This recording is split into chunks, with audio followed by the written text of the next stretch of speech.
Fashion Week in Canada. These designs came a long way from They came from the hands of a North Lake County 15-year-old. Hi, my name is Catherine Miles, and I am a fashion designer who grew up on a farm. Success stories like Catherine's get around fast through the streets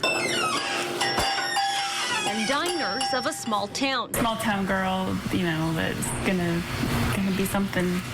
And she's been doing it since she was so young, and she's amazing. Before her creations made it on Vogue, before the glitz and glamour, Come here, bossies. these were the ladies Catherine worked with. Every summer, Catherine heads back to her cows, tractors, and pastures. This is home, where she takes a break from her studio in Scio. I like to put down my scissors and give the sewing a little bit of a break. It's not all rest and relaxation for Catherine here. She gets her hands dirty, helping her brothers and their crew around the farm. My favorite thing is bailing. I like to go out and I like to watch the stars at night from the tractor. Catherine's passion for playing in the dirt is one her mom, Rebecca Miles, tried to prepare for. I would put her in overalls. We're farmers. But even before her daughter could walk, her love for dresses was obvious. She would crawl into her room and she would find the frilliest dress in her closet and she would put it on. Catherine's grandmother, Lois Miles, boosted her granddaughter into the sewing world. I was cleared out like this and I couldn't see over the sewing machine. And so she had a booster seat and we'd get books and a stool. Grandma Lois heads the 4-H sewing program, a responsibility she has taken on for more than 40 years. The kids, even if they don't do well in the academics, some of them do very well with the sewing, and it gives them a great feeling of worth. Those students normally start at 9. Catherine insisted on a head start at 4 years old. Testing her skills on stuffed animals and dolls, Kate's Couture was born when she was only 12. That was also the year she sold her first wedding gown. Featured, requested, modeled, and sold throughout the nation, Kate's Couture hit the international runway in 2015.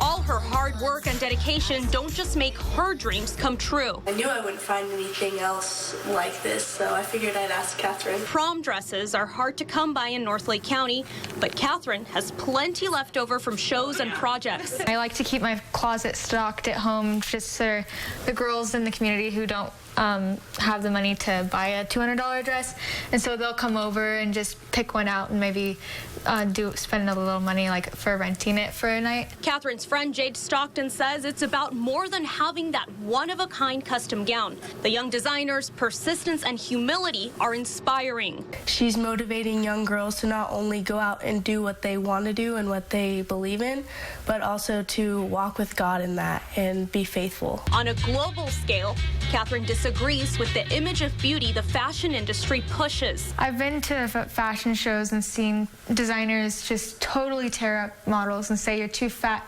Why can't you fit into my dress?" The revolutionary designer plans to help break down those unrealistic standards stitch by stitch. Just don't show the dress. Don't say you're too fat when they haven't eaten in a week. As a humanitarian, she plans to take her skills to developing countries. If I go and teach these people how to sew, maybe they can pick up tailoring, which is kind of more of a lost art, and have a way to feed their families. To help her change the world through fashion, Catherine turns to the pastures where she grew up for inspiration. In the summertime, you can picture it's completely full of this lush green, and it kind of reminds me of velvet, green velvet. This field is one of her favorites. It's where she ran alongside her father as a child, as he worked on his last project before passing away when Catherine was only 10. I love that it was one of my dad's favorite places, and we just kind of have that little connection. A bond that always brings her back here to take in the light, colors, and textures she'll stitch into her next creation.